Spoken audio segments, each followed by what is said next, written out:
Hi everyone, I'm going to do my evening meditation now, or evening prayer, and I'm going to focus on the gospel for today, which is from Matthew.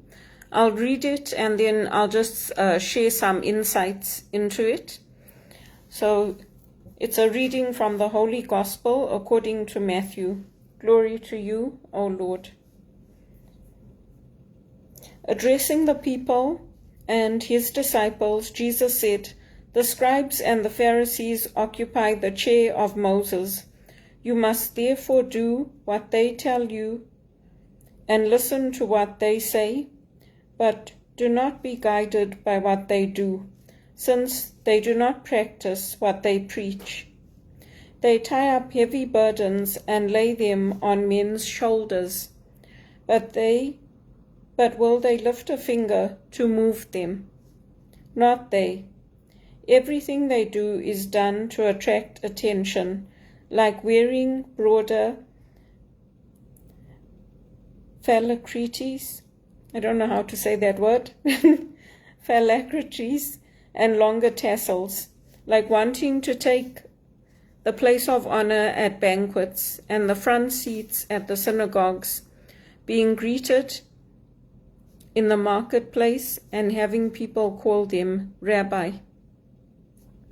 You, however, must not allow yourselves to be called Rabbi, since you have only one master, and you are all brothers.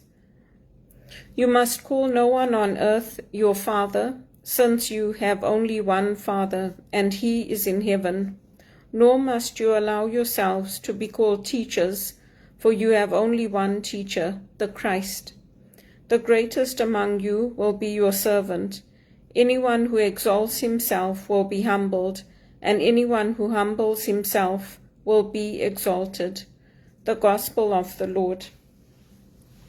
So I touched on this earlier when I did my John Maxwell, but I think it's a lovely scripture, and it's something the church is trying to bring in more and more, that we all have access now to the same scriptures. We can all read the same things. We can all come together as a community and see what touches us, what moves us in the scriptures. And even with the Pope, like the bishops and the popes have tried over the years to make it so that people do not put them like on a pedestal and everybody is beneath them. And that's something that the workplaces try to do, but they don't manage to do it the same way, because in the workplace you're paid, and your pay grade is tied to your title. So as an account manager, I got paid minimum wage. But somebody, and I'm an executive, I came into this country as an executive, but somebody who's working, who is overseeing me, will get paid 10 times that amount. So they haven't managed to pull it off, and what they're doing is they're creating flat organizations, but in the process they're creating poverty. So some companies are trying to get rid of that. They're trying to make the wage differentials between the top and the bottom not that great. And others are trying to bring in more open systems where people can not be afraid of bringing their ideas forward or expressing what they see as something wrong. It doesn't always work. Even with me, it didn't work, because I told the managers that you should keep me on the books. You should keep me on until you get something else.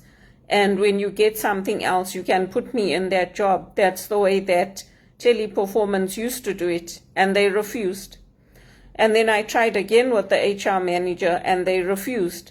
So obviously for me, with Teleperformance, I'm not waiting on them anymore.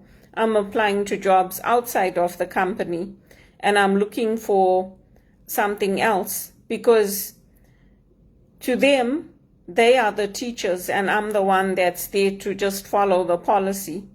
but I have the same credentials as their HR directors. I have the same education. I have the same experience. And so for me, that doesn't leave me feeling valued as somebody who has been with them for 6 years. They disagree. They say that I'm valued. I'm like, you're not treating me like I'm valued. So that's the way that I interpret this for us in the modern age, because they're putting heavy burdens onto us as workers, and the people at the top are earning the biggest salaries, the biggest paychecks, they're taking things home, but we all have the same skills. We all have the same knowledge. We know how to put policies together. In fact, when you're on that shop floor, they take all your ideas and then they create policies from that. And then they get the biggest rewards. They get the biggest salary increases. And this again ties back to volunteering. Volunteering is fine. It's good to help others and build up your community. But volunteering doesn't pay the bills. Volunteering doesn't buy you a home. Volunteering doesn't get you, when you're doing that volunteering, it doesn't get you the income coming in. So there are some places that they will provide you, like board and lodge. They'll give you a stipend. They do exist. But by and large, volunteering organizations don't do that. When you're volunteering, you are giving back to the community, and you hope that those skills, what you've done, the amount of volunteering you've done, like school children, they have to report their volunteer hours. So based on that, they get points in the school. But for us as adults, we in Canada, there's no reward for you. The amount of volunteering I've done in Canada, it's equivalent to what 80-year-olds do and 90-year-olds do, because I couldn't get work. And I took those opportunities not just to benefit others, but also to benefit myself, because I hoped that that volunteering would lead to a good paid job, security for my family, and it would also benefit my reputation, help people to see that, you know what, Belinda didn't go and break into people's homes and steal and commit murders and become an awful person. She actually went out and she helped others. She served at food banks. She helped at soup kitchens. She helped in the church. She helped send out letters of encouragement to grandmothers who are sitting at home on their own. But none of that materialized for me in Canada.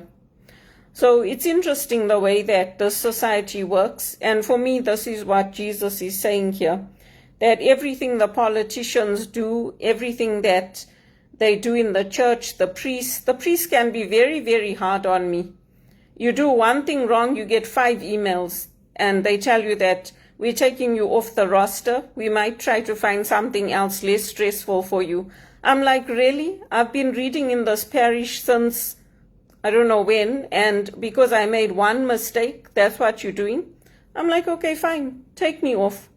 If that's how you feel, take me off, because I'm not running your parish. I'm helping you. You don't want me to read? That's perfectly fine. Then the parishioners come to me and they say, oh, why aren't you reading? I said, it's not up to me. I'm not making the roster. If you people want me to read, go and talk to the parish priest or go and talk to the person organizing it. If they ask me to read, I'll read. But at the end of the day, I also know my boundaries. It's not up to me. I can still do my scriptures, my ministry, and everything at home. So we have to respect their boundaries, and we have to listen to what they're telling us and what they're saying. But sometimes what they do, we also have to take into consideration, because they also reporting to other people. And it's the same thing in the workplace. That's what happens in the workplace too. So we are all teaching each other. We are all helping each other. And Jesus is our high priest. Jesus is our teacher. Everything we learn comes from Jesus. So if we read the scriptures or we listen to the scriptures, then we are following what Jesus said and what Jesus taught us. And that's what we do when we do our group spiritual direction. We used to meet, when I was studying, we used to meet at St. Michael's College, because behind the college there were like places to sit, and close to St. Basil's there were nice open air spaces. So we as ladies, we used to meet there, and we used to have our sharing circles, our group sharing circles under the tree, where we would take a scripture and reflect on what moved us and how is that tied to justice in our world or injustice in our world, and racism, God's mercy. We would reflect on all those things together. So all of us took those things and we went out into our communities and we did things with other people based on that. And so now for me, this is my way of doing it, to create these videos and to get that income coming in, get those sponsorships. It's also harder for women compared to men, because the Catholic Church is very much focused on elevating the men, promoting the men. So women's voices can sometimes get shut out. They do know, like they acknowledge the women were the first to get the gospel, to receive it, to share it, and the disciples didn't believe them. So they do have places like that. They do have speaking opportunities. And my hope is that by doing this, I will get those opportunities too coming up for me. Because if people don't see what you're doing, if they don't know what you're doing, they're not going to consider you. They're not going to select you. And when I read, most of the times when I read, I'm not on the camera. So people get to see Father Larry Marciel every week. They get to see the priests. They get to see the people who are chosen to read at the 11:30 Mass. And I make mistakes sometimes, so do a lot of people. I'm not the only one that makes mistakes, but I was like, okay, if the priests feel that strongly about it, take me off. I don't mind. Because I was very shocked actually at the emails that I got, because I've been reading for a long time. But when you're under pressure, when you're under stress, you do make mistakes. Everybody makes mistakes when they read. Some people make a lot of mistakes when they read. We do try to do it properly, but things are always changing in the church too. So they want you, the way we used to do the petitions change, the way we used to do the Mass change. So it's a lot of adjusting to go through for us who are helping in the church. And so for me, I accepted it. I just go to the church and I receive the Eucharist, I hear the Mass, and then I come home. And I told him, if you want to, you should do another training maybe, because you have your own ways that you want us to adjust to. When we had Paul there, Paul was happy with me. I never had any negative feedback. I was never told, change this, the priests are not happy with this, they're not happy with that. I always read for the Good Friday service, I read for the Easter service, I read for the Christmas services. So things change. When new people come in, they see things differently, and then you have to adjust. So that's how it goes. That's how we change. That's how we improve ourselves. And that's how we develop our skills. Even with my videos, doing these videos, I'm paying attention to how is my voice, how am I speaking, am I reaching the right people, am I reaching the women that I want to reach? Because sometimes women are not the ones that are following. It tends to be men, because the men are in ministry, the men are the ones going out. But we do have women in our church that did missionary work. We had St. Teresa of Lisieux, we had the cloistered nuns, we had a lot of women. So that's what I focus on, and then I see how can I change this, where can I improve, which videos are getting the most following. For me, it's my singing.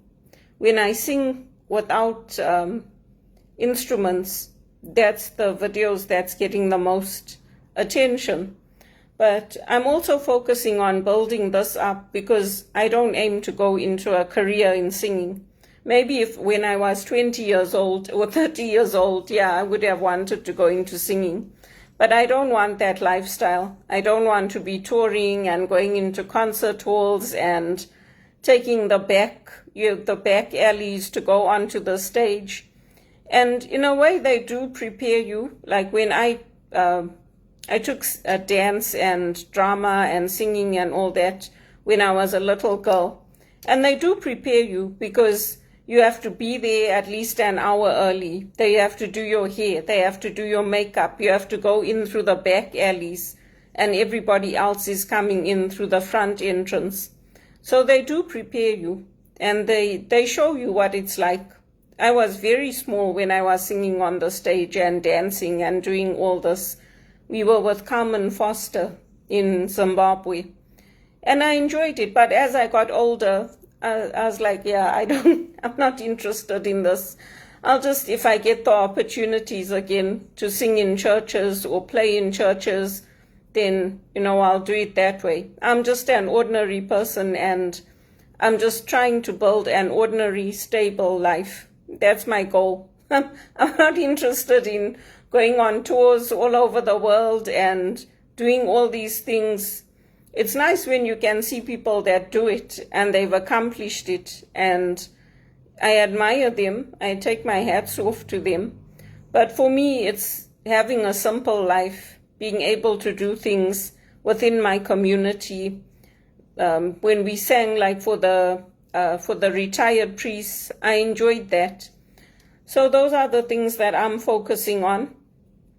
And I would like to be able to do this kind of work locally, internationally, to build up this kind of teaching and ministry work that I'm doing, because I enjoyed it at the college and I still enjoy it. So that's what I'm focusing on. And getting the income coming in, that is the biggest challenge, because I'm not an organization. I don't have those big backers.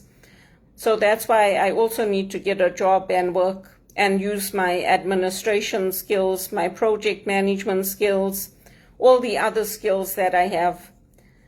And tennis I enjoyed, but once my knee came out of my socket, I never played tennis again. So I just watch them now. And all these years, I never had a TV. I was focused on my studies. So when you're in and out of jobs and you're only working 3 months and you're sitting at home for 9 months, 10 months, there's not very much you can do. You can go out and volunteer and help others. And my life was spent just sending out applications for work all over the world and not getting anything.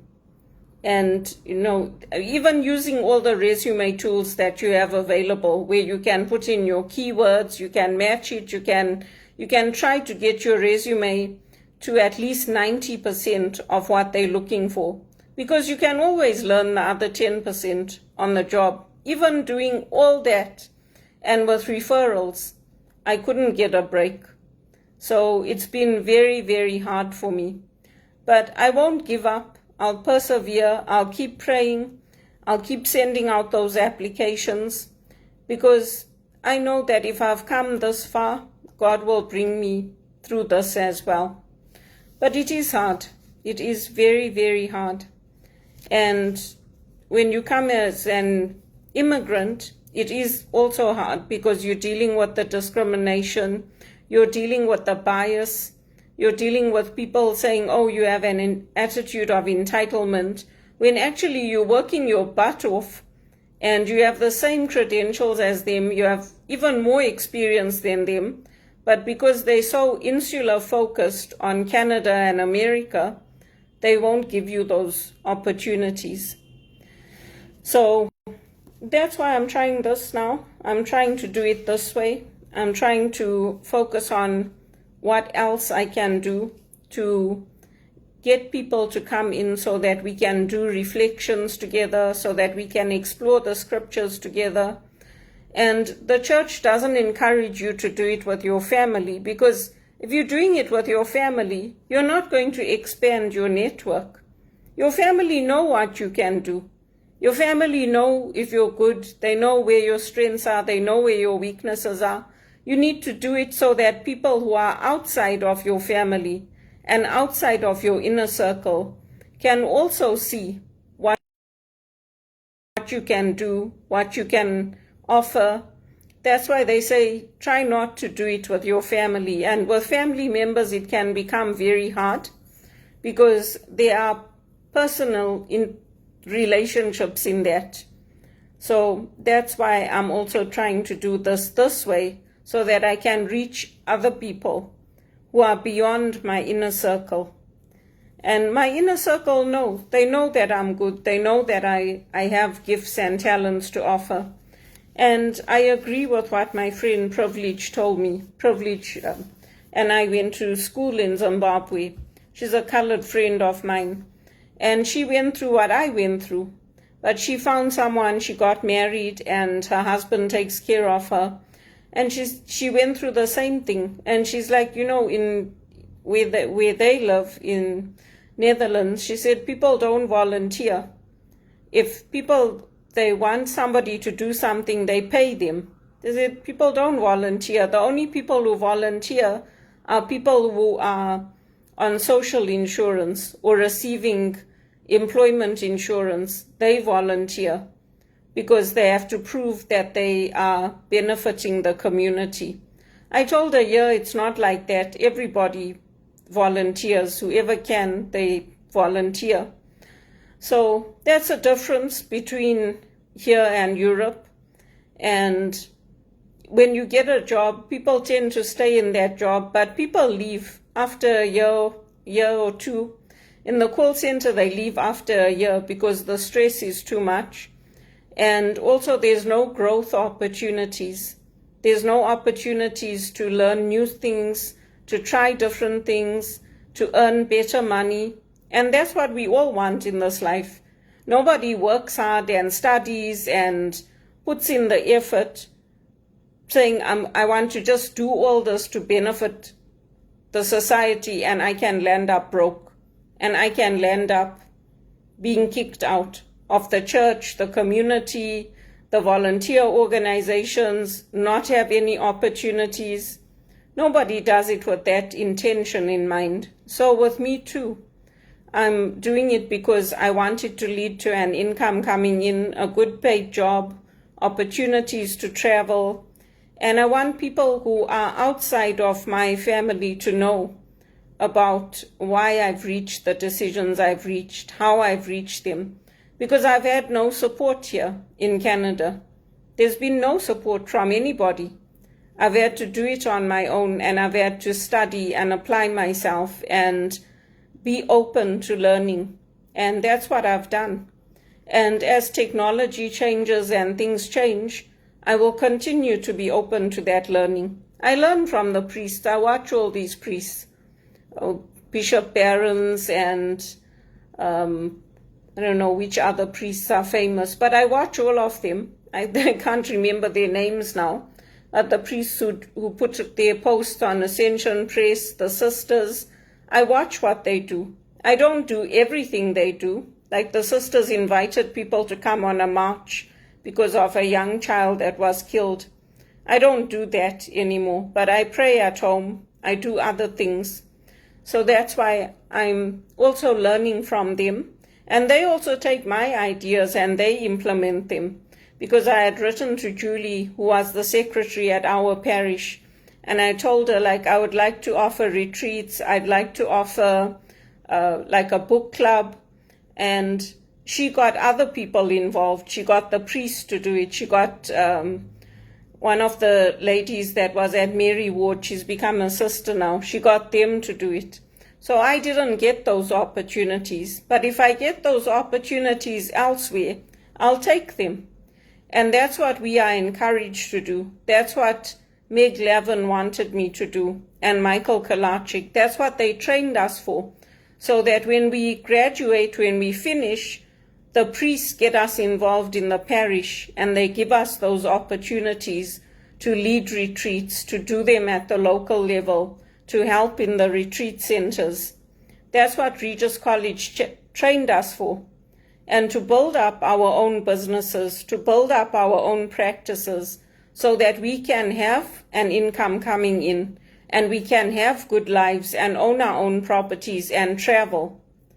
So that's why I'm doing this, and I'm praying for God's success and blessings over my work, that it will be blessed and I will get those opportunities. The same with WITS. WITS doesn't have the income. They don't have the funding to give me something towards what I do. So that's why I reach out to people. That's why I send out my John Maxwell to schools, to universities, to companies, asking them that, can you please help me? Would you mind putting my name forward for your corporate responsibility platforms? I reach out to them. I send them my flyers for my John Maxwell. I tell them what I'm doing for WITS, that I go to events here, I represent them. If they ask me to organize events, I do it for them. Because if the funding can come from here for me, that will also help WITS, because then they don't have to get into the taxes and how they're doing it and get into the politics with the government. So that's why I reach out to places. Goodman's used to do it for us, Goodman's law firm. But I haven't had any sponsorship from them for me personally.